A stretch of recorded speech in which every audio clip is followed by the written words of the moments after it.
सुभाषितं येन तस्मै श्री गुरुवे नमः। बोलो श्री सद्गुरुदेव भगवान की जय। बोलो हनुमंत लाल की जय। बोलो पवन सुत हनुमान की जय। बोलो सभी देवी देवताभ्यो नमः। कि संत लोग और भक्त लोग कहते हैं कि भगवान कौन सी बात पे कब रीझ जाते हैं, कौन सी गुण पे रीझ जाते हैं, किस कार्य पे जीव के किस कार्य से भगवान प्रसन्न हो जाते हैं, ये किसी को मालूम नहीं है। इसलिए संत और भक्त लोग कहते हैं कि न जाने कौन से गुण पर दयानिधि रीझ जाते हैं। न जाने कौन से गुण पर दयानिधि रीझ जाते हैं। यही सब भक्त गाते हैं, यही सब संत गाते हैं।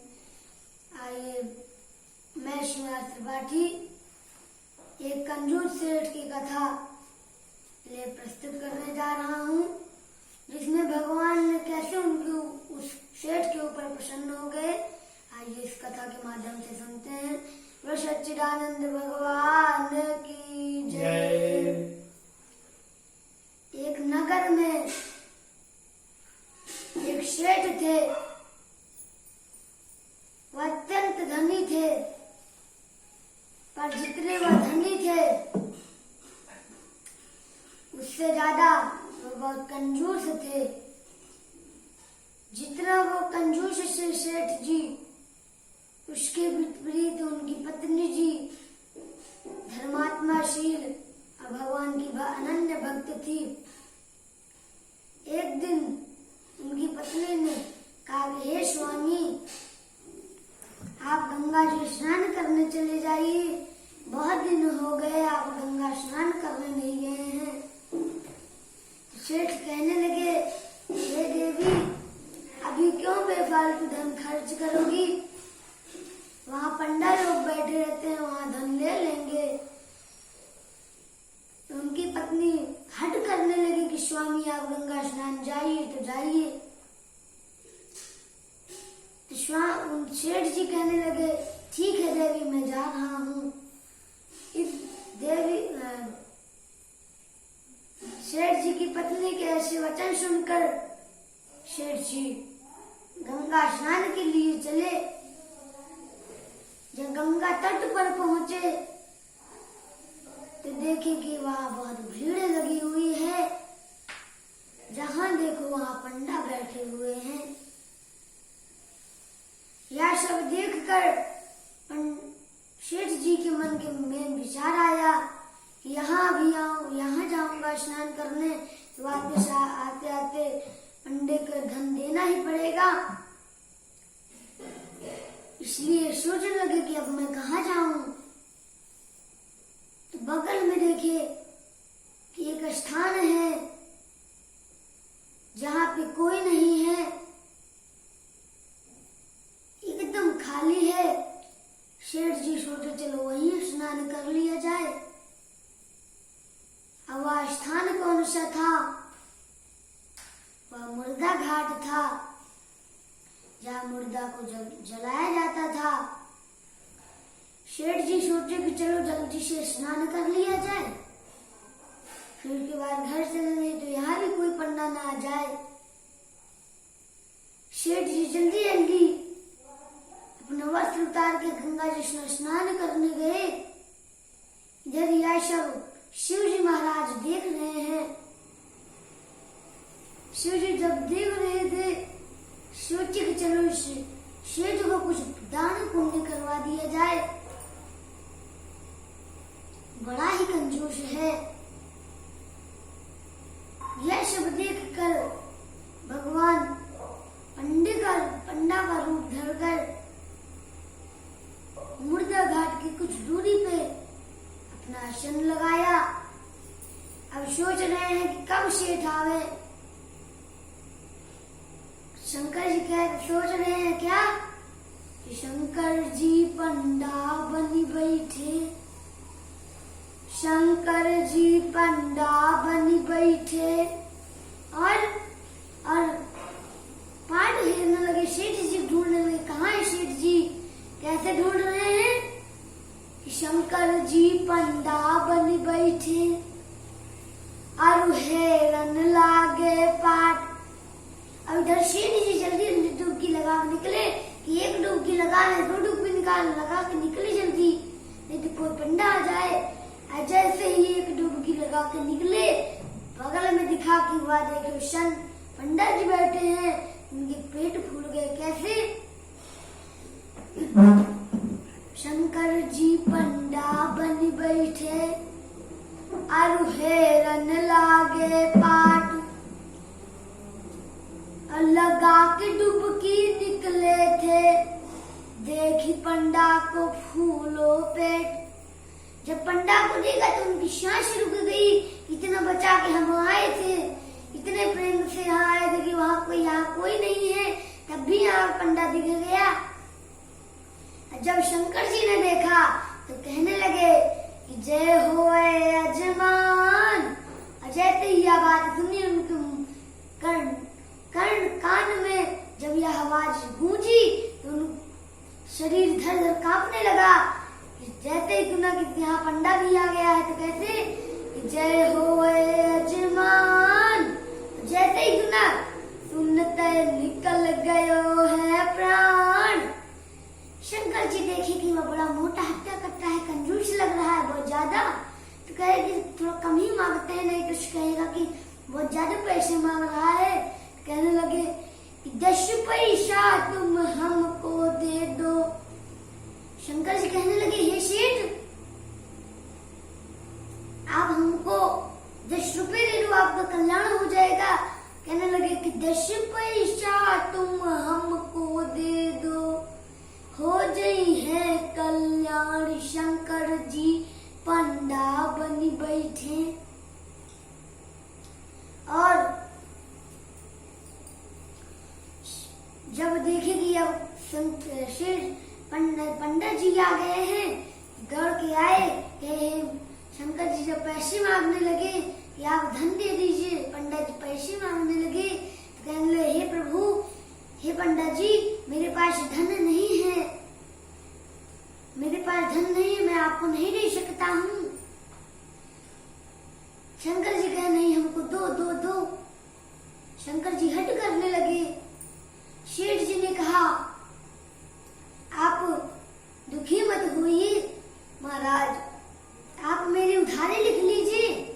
जिस दिन आप उधर मेरे गांव में घूमते हुए आइएगा, उस दिन आके मैं अपना पैसा ले लीजिएगा।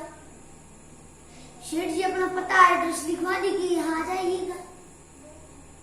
अब सेठ जी इधर मन से खुशी खुशी चल रहे हैं। हे प्रभु जी की कृपा, मेरा दिमाग, मैंने कैसे उसको पागल बना दिया, कैसे उसको बहका दिया। अब वो 10 रुपए के लिए इतनी दूर चल के आएगा। ऐसा मन में विचार बना कि खुशी खुशी अपने घर को लौटे। घर आके अपनी स्त्री को बताने लगे कि हे देवी, मैंने आज एक पंडे को उल्लू बना दिया। उसको कहा कि आप मेरा 10 रुपए उधारे लिख लीजिए, उतनी दूर से वो उधारे लेने आएगा। बताइए। कुछ समय व्यतीत हुआ। एक दिन शंकर जी सोचे कि चलो अपना पैसा ले लिया जाए, क्योंकि सेठ जी अभी तक एक भी पुण्य नहीं किए हैं, फिर पुण्य के लिया ली जाए। शंकर जी पंडा के भेष बनाया, उसी गांव में आ गए। सेठ जी का द्वार खटखटाने लगे कि सेठ जी आप घर में हैं? जोर जोर ठकठका रहे हैं। सेठ जी कहे कि देखो देवी, कौन आया है। उनकी पत्नी जब उन स्त्री उनके देखने गई तो कही कि कोई पंडा आया है, कह रहा है मैं गंगा घाट का हूँ। सेठ जी कहे थे मेरा 10 रुपए उधारी है, आके ले लीजिएगा। जब सेठ जी सुने तो उनके फिर से घर में चढ़ गई। अब क्या होगा, यहाँ इतनी दूर से मुझे पता नहीं था कि यहाँ भी आ जाएगा। अगर मुझे ये सब पता होता तो मैं उसको वहीं छोड़ देता, गलत एड्रेस दे देता। अब अपने पुत्रों को बुलाए, संतानों को बुलाए, सब लोग को बुलाए, अपने परिवारजनों को, कहने लगे तुम सब रो और चिल्लाओ, तुम सब रोने लगो, कहे जो हमारा बाप मर गया, हम खत्म हो गए, ये हो गया, रोने लगो। उनकी पत्नी कही हम क्यों न हुए, हम झूठ वाक्य नहीं बोलती। शेर जी कहे, आप गुस्से से कहने लगे, हे देवी तुम रो और बस। अपने पति की आज्ञा सुनकर देवी रोने चिल्लाने लगी, हमारे पति मर गए। शेर जी कैसे कह रहे हैं सब लोग, शेर जी अपने स्त्री और बच्चे से कह रहे हैं कि तुम सब रो और चिल्लाओ, कह दो मर गए बाप हमार। और वह आंख मूंद के लेटे हैं, शास्त्रों के हैं, और मन में प्रभु से प्रार्थना कर रहे हैं, हे प्रभु जी, हे शंकर भगवान, आप मुझको बता ली, मैं सांस रोके के आपके लेटा हूँ, मुझे आके बचाओ कि सांस रोक कर हम लेटे हैं, प्रभु जी आए बचाओ। शंकर जी ही पैसा मांग रहे हैं कि आप हमको धन दो, तो वो उनसे छुटकारा चाहते हैं। इधर प्रभु से ही कह रहे हैं कि हे प्रभु आप हमको छुटकारा दिलाओ, उन्हीं से मदद मांग रहे हैं, उन्हीं से को भगा रहे हैं। बताइए कितनी अजीब बात है।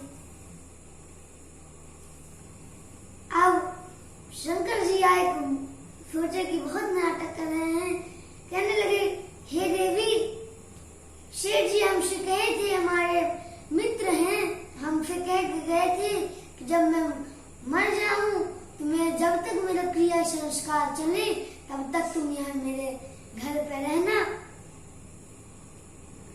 तो अब शेर जी डर गए कि मैं सोचा था कि ये तो यहाँ चले जाएंगे, ये अन्यथा यहीं रुक गए। अब रोने चीखने की आवाज से अगल बगल के कुछ पड़ोसी उनके घर पे आए, सब दुखी हो गए। शंकर जी कहे कि अब भाई ये हमसे कहे थे कि हमारे क्रिया संस्कार होने तक आप रहिएगा, तो चलिए मैं यहीं हूँ, जब तक इनका क्रिया संस्कार चलेगा तब तक मैं रहूंगा, उसके बाद अपने स्थान को जाऊंगा। तो ऐसे रोते गाते कुछ समय व्यतीत हुआ।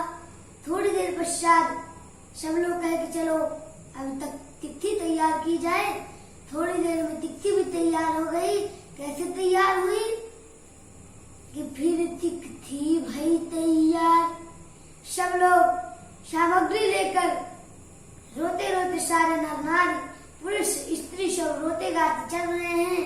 कैसे कि फिर तिथि भई तैयार, चले रोमत सारे नर नार। इधर तिथि पे लिटाए गए तो उनको रस्सी बांधने लगे।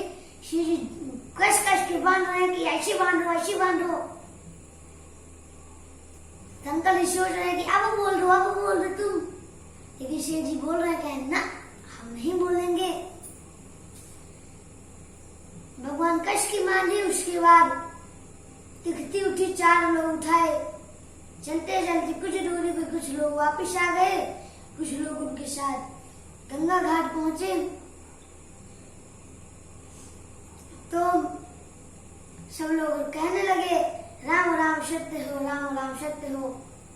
कहते कहते सब लोग चले, गंगा घाट पहुंचे। शंकर जी कह रहे मन से, हे सेठ अब भी हम टाइम है, हमको दक्षिणा दे दो, आप बच जाओगे। लेकिन सेठ कह रहे ना हम नहीं देंगे तो नहीं देंगे। डुबाओ। पहले स्नान की बारी आई। सब लोग कहे भाई स्नान की बारी है, पहले चलो इनको स्नान कराया जाए। शंकर जी कहे अच्छे स्नान कराओ, मल धुल के स्नान कराओ, हमारे डुबो डुबो का स्नान कराओ, कोई मैल छूटना नहीं चाहिए। खूब मल के नहलाया गया, तब भी सेठ नहीं